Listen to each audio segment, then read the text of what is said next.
Hey, I'm Ben Silverio. And I'm Matt Donato. And I'm Ansel Birch. And it's Time to party. We are not doctors. We don't give medical advice. Please drink responsibly. Unless time is going to repeat on you, then, whatever.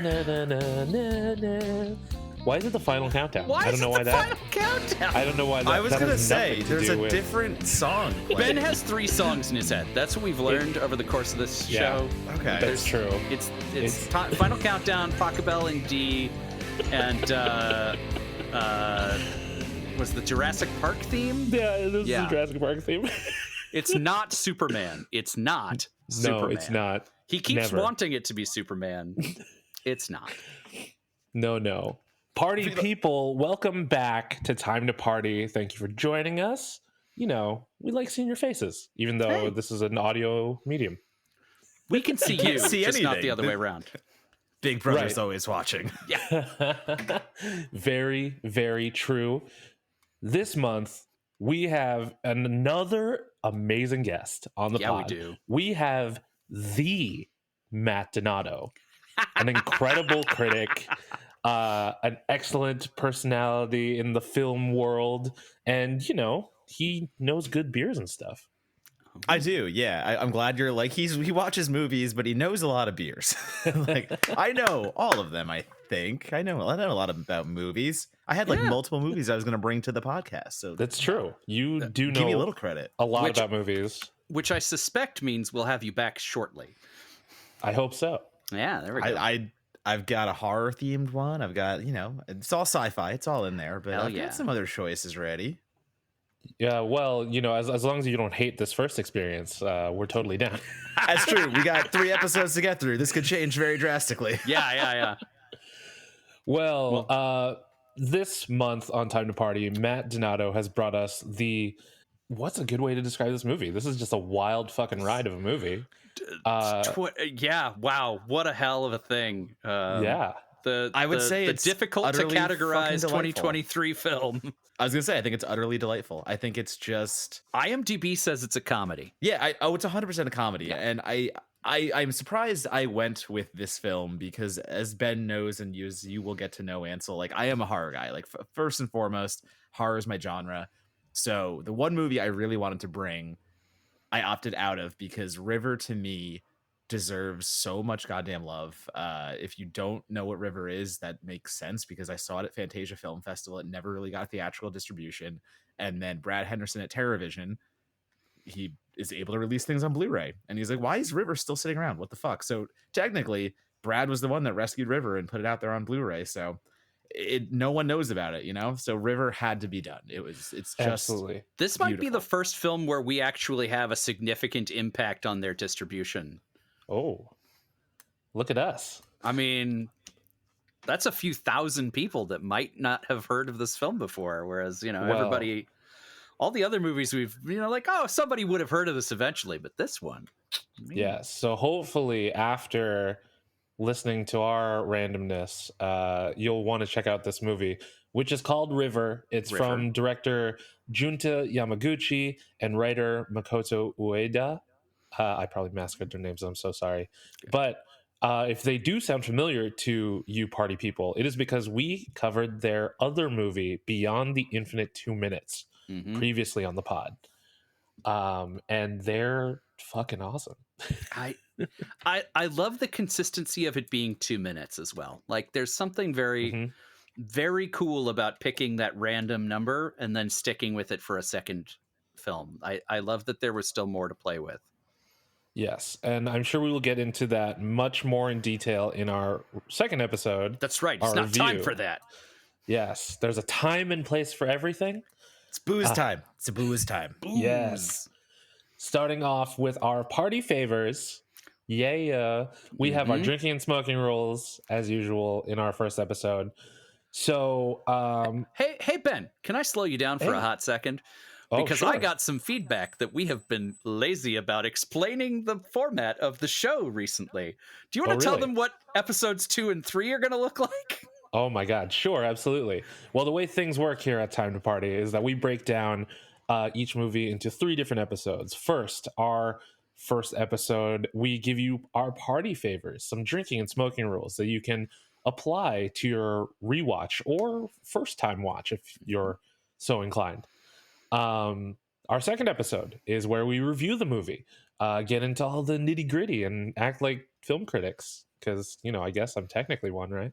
Yeah.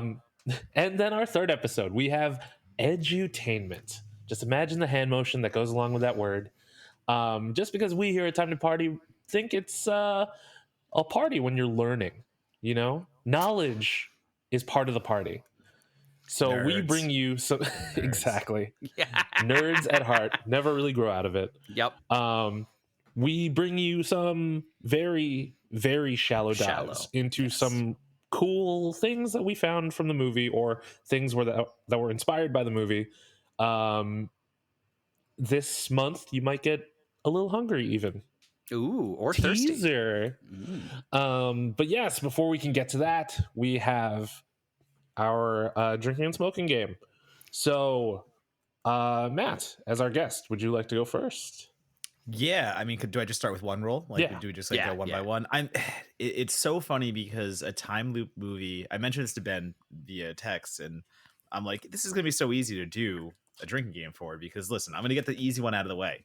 Every time there's a reset, you have to drink. That's the first rule. It's in the movie. Like, they did it for you.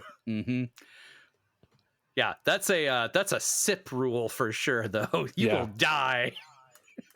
No, what about like a 2-sip? What make that like a 2-sip? I mean, if it's beer, if it's like but the movie is like what, 87 minutes? Yeah, and drinking it's every 80-ish. 2 minutes. Like that's a good night, right? That's true. Only by the end of it, you're having sips. a good time. What do you mean? It's like 40 something sips. You're fine. Well, my first rule is take a drink whenever someone mentions snow. Like, it's this looming thing throughout the majority of the first act, and then once things progress, snow starts to manifest in other ways other than just talking about it. So I think it's an interesting thing to take note of while watching the movie, and this rule can help you do that. There you go. I also had a sort of setting-based rule. My first rule, I would like you to take a drink every time they look out across something. So either the river or the road. There are a lot of these nice wide shots where you're sort of observing this space where things transit by. And it's an important metaphor, so take a drink. Metaphors. I'm going to take a shot rule. I'm going to jump up one. And I'm going to say take a shot every time someone dies. Ooh, yeah, that's a good one. That's because it's not too much. Like, it's not a lot, but it's very important to the movie and the themes. So I really adore the fact that I think we should celebrate the dead, even though they don't remain dead. Yeah, I always like to imagine the shot rule as something that you do as a room, and there's something very satisfying about someone dying in the movie and everybody going, "Hey!" It's with the spirit of the movie still. It's still a comedy at the end of the day. Yeah, it's a comedy. It's interesting that your second one was a shot rule, because so is mine. Hey. And mine kind of goes with Matt's too. So, I mean, again, doesn't happen a whole lot, but like when it happens, it's just like, oh, shit. So my rule is take a shot when a character lets an intrusive thought win. Ooh. Yeah, there are specific examples that I don't want to spoil, I guess, but it's just like when these characters think of something like, no, I shouldn't do that, and then act on it. Like, I think those are moments worth pointing out. I think the thesis of this movie is your self-control lasts about 2 minutes. That tracks. That totally applies. I get it. Hey, should I buy cards this week? No, I shouldn't. $300 later. Oh no, everything restarted. Okay, I want to now. Yeah, cool. Yeah. What's YOLO. the point even? Yeah. Okay, my next rule is to take a drink whenever you meet a new character or set location. Oh, okay. So you'll get a lot of new characters at the beginning, and then a lot of new set locations towards the middle end. And then a little bit more character at the end. And so every time somebody new or you go to a new place. A pretty consistent one. Yeah, it's decent. So I have a drink rule that kind of goes along with the landscape one you said. But if you want to do a variation on it, I had every time someone mentions how beautiful Cabune is and how beautiful the the territory is, because it is they shot on location. It is a gorgeous resort area, and I think again to honor that would be worth a sipper because it happens quite a bit as the film keeps going. It does. I suspect the tourism board had a hand in paying for this movie. And if not, the director and everybody should have gotten some money for doing propaganda right there for it. Absolutely.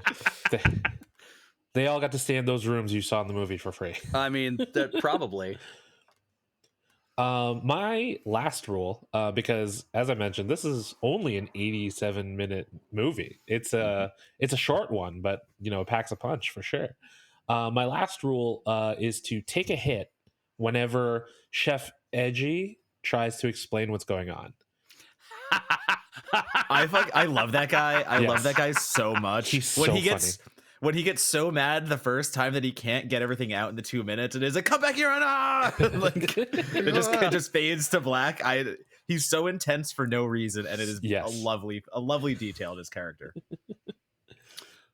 That is a very good choice. My last one is to take a drink whenever the characters drink. Oh,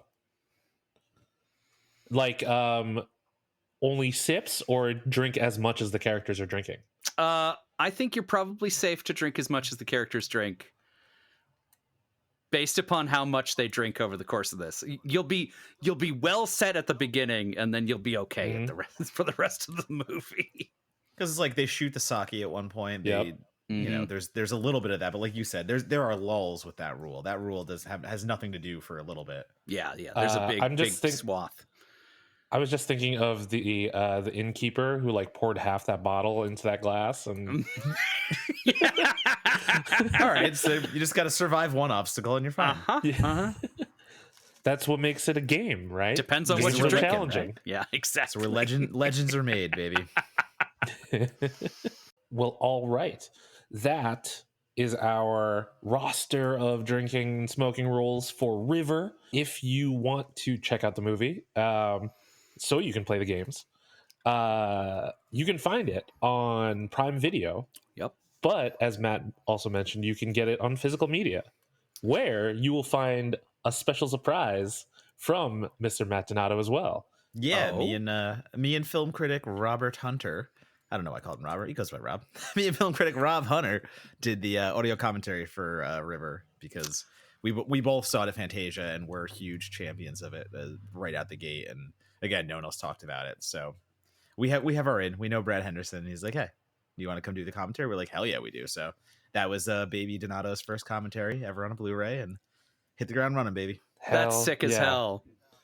So who better to talk about River than an expert? Yeah, I mean, just practically in the movie. Seen it depending 20 on how you times watch at it. this point. That is amazing. So while we will be the words are hard, says the host of a podcast. I believe in you. Yes, and so we will be digging into Matt's expertise in our second episode when we get into our review of River. So make sure you come back next week. Until then, you can join the conversation. You can find me on the internet. I'm at bsilverio20 on Instagram, X, Letterboxd, and some other places probably. Matt? You can find me, Matt Donato, at DonatoBomb on Twitter. Sorry, not Twitter. I am done with Twitter. I am on Blue Sky, Letterboxd, and Instagram, where you will find many things like my entire coverage of South by Southwest recently and upcoming Overlook Film Fest coverage. And what's the name of your podcast? Oh, that's right. I always forget I do a podcast. That's pretty cool. You can also listen to Certified Forgotten. Me and Matt Monagle co-host a podcast about horror movies with 10 or less critic reviews on Rotten Tomatoes. So we try to dig up the forgotten films by film critics because, we're not perfect. No. You can find me, Ansel Birch, at The Indecisionist on all of the meta properties, as well as Blue Sky and TikTok and YouTube and all the places. You can also check out my other podcast, For the Time Being, which just released its first big adventures last month when you're hearing this. So go check out the Akkad arc, our first storyline. You can find out the rest of the stuff that I'm doing at indecisionist.com. Special thanks to April Moralba for our podcast art, and to Marlon Longett of Marlon and the Shakes for our amazing theme song. You can join the conversation if you're still on social platforms that use hashtags by using the hashtag Time2Party. That's time, the number 2 party. As well as Time, the number 2 party, all spelled out, thanks to Warren. Party people, come back next week. We're really going to get into this movie because it's awesome and you deserve to hear all about it. Until then, be excellent to each other. And party on, dudes. Feeling you, air guitar, not any specific song. So we don't get canceled. Yep, and get dinged. No copyright strikes here. Nope. That's why legally our theme song is not The Power of Love. It the is love of The Love Power. of Power. I was gonna say, like, I knew the song it was, but it wasn't, and I was Yep. like, good job, guys. Good job, boys. You got around that one. Yep. That You had to dance we that. did. Marlon killed it on that. Yeah, he did.